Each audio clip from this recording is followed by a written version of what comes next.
Assalamualaikum Pak Imam. Waalaikumsalam Bu Piko. Bagaimana kabarnya? Alhamdulillah, kabar saya baik-baik saja, sehat selalu. Dan untuk keluarga di rumah, bagaimana kabarnya? Alhamdulillah keluarga juga baik. Seminggu yang lalu anak sempat sakit, tapi alhamdulillah sudah sehat ini semuanya. Alhamdulillah, semoga terus sehat ya Pak Imam. Pak Imam Amin, beserta amin, keluarga. amin. Eh, Baik, Alhamdulillah kita hari ini bertemu. Terima kasih Pak Imam sudah datang kemari menemui saya, bersilaturahmi ya Pak Imam. Iya Ibu. Eh, Oh iya Pak Imam, kira-kira Pak Imam mengajak bertemu saya itu, apakah ada yang ingin dibicarakan Pak Imam? Iya Ibu, begini. Beberapa hari yang terakhir ini itu banyak sekali tugas yang sebenarnya tidak banyak. Cuma saya bingung bagaimana saya harus menyelesaikannya terkait dengan ini, Bu. Petugas BOS yang hari ini harus menginput data-data pada aplikasi BOS. Namun di sisi yang lain, saya juga harus menunaikan tugas saya sebagai wali kelas. Apalagi kalau saya sekarang kan memegang kelas 6 jadi wali kelas 6 seperti itu. Jadi intinya Pak Imam tadi kebingungan ya bagaimana menyelesaikan sebagai petugas BOS dan juga sebagai wali kelas, gitu ya Pak Imam? Iya, betul Ibu. Eee, Mungkin kenapa kok Pak Imam bingung gambarannya seperti apa sih tugas sebagai petugas BOS dan sebagai wali kelas itu? Eh, Ketika menjadi wali kelas, secara jelas saya harus mengajar di kelas, mendampingi anak-anak untuk belajar di kelas pada jam yang telah ditentukan jam kerja saya. Namun di sisi yang lain ada tagihan dari bos yaitu input data Arkas dan yang Arkas tersebut Ibu itu ada deadline-nya yaitu akhir bulan ini dan kebingungan saya banyak sekali data yang harus saya masukkan sehingga saya eh, perkirakan kalau itu nanti saya masukkan hanya pada jam-jam yang kosong itu saya takutnya tidak tidak selesai Ibu seperti itu. Oh begitu. Oke, karena banyak tugas tadi ya Pak Imam, antaranya harus input, ada deadline waktu, dan masih ada tugas lagi sebagai wali kelas tadi begitu ya. Iya, Karena percakapan kita hari ini kan waktunya terbatas Pak Imam. iya. Kira-kira apa yang ingin didapat dari percakapan kita hari ini Pak Imam? Saya itu ingin bisa menjalankan dua peran tersebut secara maksimal, Ibu. Jadi saya tetap ingin menjadi eh, wali kelas yang bertanggung jawab atas tugas saya dan juga bisa menyelesaikan bos itu tepat waktu. Jadi saya tidak ingin kedua tugas itu tercampur-campur. Saya ingin fokus ketika saya mengajar, berarti ya saya seorang guru, dan ketika saya menginput data, itu saya adalah sebagai petugas bos, jadi tidak mikir ngajar, atau ketika ngajar tidak mikir bos. Saya ingin fokus dan selesai, seperti itu Ibu. Jadi intinya Bapak ketika mengerjakan BOS baik sesuai deadline begitu ya. Iya, Di kelas Bapak juga mengajar dengan baik dan penuh tanggung jawab. Sepertinya begitu ya tadi. iya betul Ibu. Ya, Saya tidak ingin melalaikan tanggung jawab saya. oke.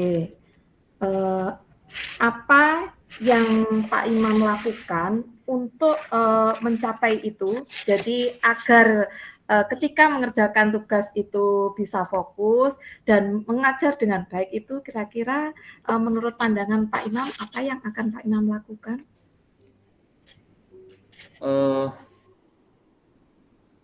Mungkin yang bisa saya lakukan itu adalah mengatur waktu, Ibu, mengatur waktu dan mengatur fokus saya dalam masing-masing peran. Jadi, ketika nanti saya menjadi wali kelas, saya tidak akan memikirkan tugas-tugas dari input data bos itu. Jadi saya akan mencoba melupakan, memanajemen diri saya untuk melupakan tugas yang tidak berkaitan dengan kelas. Begitu pula ketika saya menginput data, saya tidak akan memikirkan apa yang akan menjadi tugas saya di kelas. Jadi lebih ke manajemen waktu dan manajemen diri, Ibu. Berkaitan dengan manajemen waktu dan manajemen diri. Untuk kondisi sekarang ini, Pak Imam seperti apa sih, dalam memanajemen waktu dan memanajemen diri tadi? Ya, sebenarnya saya sudah mulai mencoba, Ibu, sudah mulai mencoba, namun ini terkadang saya masih belum disiplin untuk melaksanakan satu tugas, yaitu karena takut nanti input datanya tidak cukup. Terkadang ketika dalam pembelajaran saya masih curi-curi waktu untuk menginput data. Jadi kondisi yang sekarang ini mungkin saya sudah bisa memprediksi pembagian waktunya, namun saya yang kurang disiplin, Ibu, dalam penerapannya. Berarti, sudah memulai ya, Pak, ya, mulai mencoba Iya, memanage, namun, masih untuk disiplinnya masih kurang, begitu ya? iya seperti itu, Ibu, mungkin.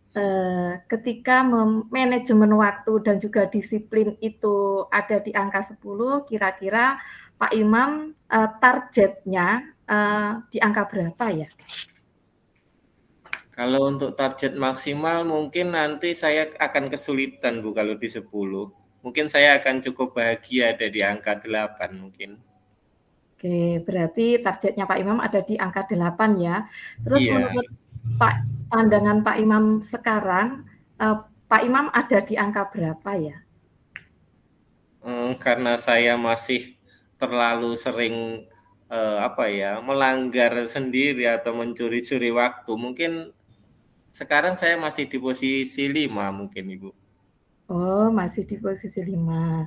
Iya. Terus untuk mencapai target 8 tadi, kira-kira apa yang akan Pak Imam lakukan? Mungkin yang pertama saya akan mengatur waktu saya, menjadwal ulang waktu saya untuk lebih detail lagi kapan saya harus bekerja, menginput data, dan kapan saya harus menjadi wali kelas. Jadi yang langkah pertama mungkin saya akan mengatur waktu, dan langkah yang kedua saya akan mencoba memaksa diri saya untuk disiplin waktu. Seperti itu, Ibu. Berarti, tadi yang akan dikerjakan ada 2 ya, yang pertama itu mengatur waktu, yang Iya, kedua disiplin dari jadwal yang dibuat tadi ya, iya disiplin waktu betul, juga. Ibu. Dari kedua hal tersebut, adakah kemungkinan, hal lain yang bisa membantu Pak Imam, bisa menyelesaikan, permasalahan Pak Imam tadi? Mungkin ada, Ibu, yang bisa membantu saya. Kebetulan di lembaga saya itu ada teman operator juga, ada teman operator juga. Itu biasanya dia memegang ini dapodik, data-data dapodik. Itu mungkin bisa saya Berarti mintai maksud bantuan. Maksud Pak Imam, ada alternatif ketiga, ketika ada tugas, yang kemungkinan Pak Imam, kesulitan menyelesaikan sendiri, minta bantuan teman yang operator tadi, begitu ya Pak Imam maksudnya? Iya, betul, Ibu. Eee, dari ketiga alternatif tadi, kira-kira mana yang prioritas sama Pak Imam lakukan dalam waktu dekat ini? Yang prioritas yang utama ingin saya lakukan itu tetap pada manajemen waktu dan disiplin, Bu. Karena Oh, nanti kalau saya minta bantuan ke teman saya itu, yang pertama, teman saya itu adalah operator dapodik dan juga dia wali kelas, dari wali kelas ketiga, dan saya yakin dia juga punya kesibukan-kesibukan lain dari wali kelasnya. Dan belum tentu juga beliaunya bersedia, dan juga saya masih harus izin kepada kepala sekolah. Jadi yang paling memungkinkan dari diri saya sendiri yaitu memanajemen waktu dan berusaha untuk disiplin seperti itu, Ibu.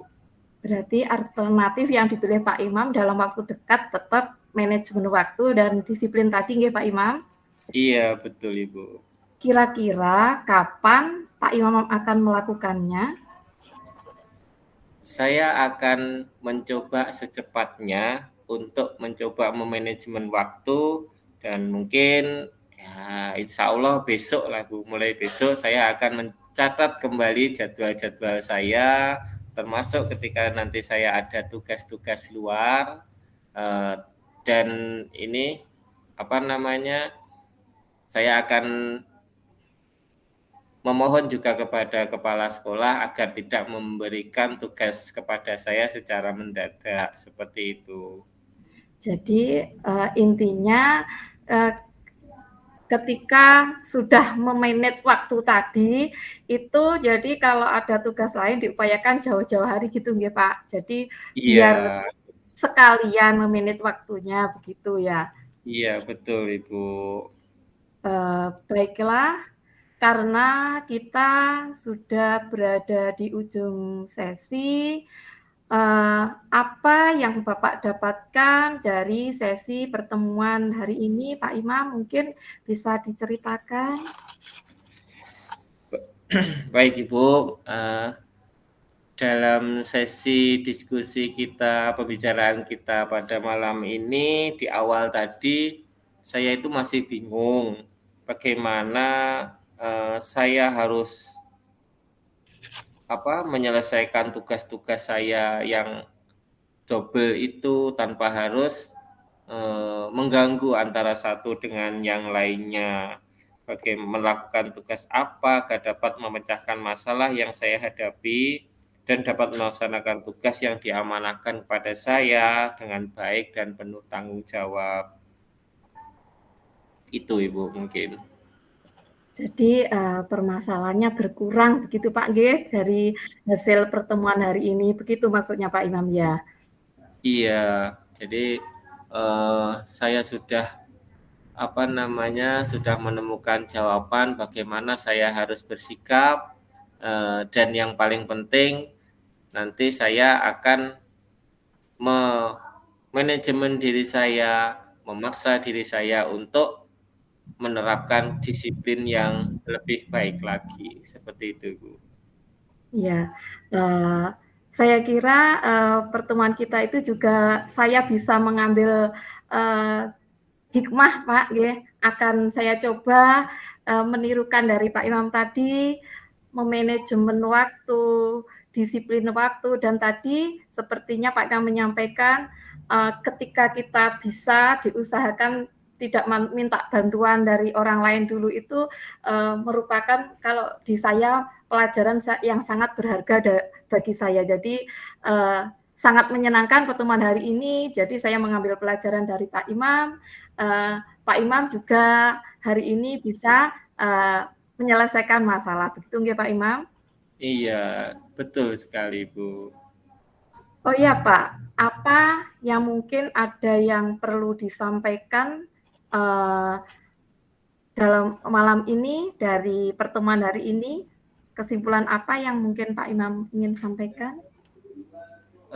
Kesimpulannya menurut saya, Ibu, disiplin waktu dan manajemen diri itu sangat penting untuk kita dalam menghadapi tugas-tugas kita, baik secara kedinasan maupun tugas yang ada di rumah sebagai orang tua, sebagai suami, dan lain-lain. Namun di sisi yang lain, kita juga sebagai makhluk sosial tidak lepas dari kebutuhan kita akan bantuan orang lain. Jadi kita sangat memerlukan bantuan orang lain ketika memang kita tidak mampu menyelesaikan masalah itu sendiri. Itu, Ibu. Luar biasa Pak Imam, sangat bagus, bisa pembelajaran bagi saya juga. Baiklah Pak Imam, karena waktu kita sudah di ujung waktu ya, sukses selalu buat Pak Imam. Sampai bertemu di minggu depan, kita akan bertemu lagi untuk membahas apakah yang dilakukan Pak Imam sudah berhasil, memanajemen waktunya juga sudah konsisten dan disiplin waktu, begitu ya Pak Imam? Iya Ibu, terima kasih.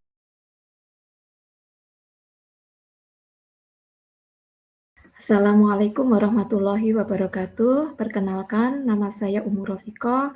Saya akan menyampaikan refleksi dari kegiatan coaching hari ini bersama kelompok saya, yaitu Pak Imam Mustain. Hasil refleksi saya, yang pertama, yang sudah baik selama percakapan antara coach dan coaching, yaitu menggunakan bahasa yang baik dan mudah dipahami. Percakapan sudah menggunakan percakapan alur tirta, mempraktikkan 3 kompetensi coaching, coaching present, mendengar aktif, dan mengajukan pertanyaan berbobot dalam percakapan coaching. Yang perlu diperbaiki dan ditingkatkan adalah menata bahasa yang lebih baik dan sering latihan coaching agar hasilnya lebih maksimal, dan juga membuat pertanyaan yang lebih berbobot. Yang akan saya lakukan untuk tetap dalam kondisi present atau kehadiran penuh sebelum dan sesaat melakukan coaching, yakni bersikap tenang, membuat perencanaan yang matang, perlu banyak latihan coaching, dan berusaha fokus dan bersifat terbuka, sabar, dan ingin tahu lebih banyak tentang topik coaching. Yang akan saya perbaiki atau akan saya lakukan yaitu tentu membuat perencanaan sebelum coaching, banyak belajar tentang ilmu coaching dan mendalami permasalahan yang ada dan mengidentifikasi permasalahan yang lebih luas. Dan tentu banyak latihan dengan teman sejawat di lembaga agar dapat menjadi coach yang lebih baik lagi. Umpan balik yaitu dari coach, jawaban dari coach yaitu Pak Imam tadi mengatakan saya merasa senang karena melalui percakapan coaching ini saya mendapatkan solusi dari permasalahan yang saya hadapi. Bu Umu telah membantu saya menata alur berpikir, yakni memanajemen waktu dalam bekerja dan disiplin waktu, sehingga tugas dapat saya selesaikan dengan baik dan penuh tanggung jawab. Demikian refleksi dari saya. Saya akhiri sekian. Wassalamualaikum warahmatullahi wabarakatuh.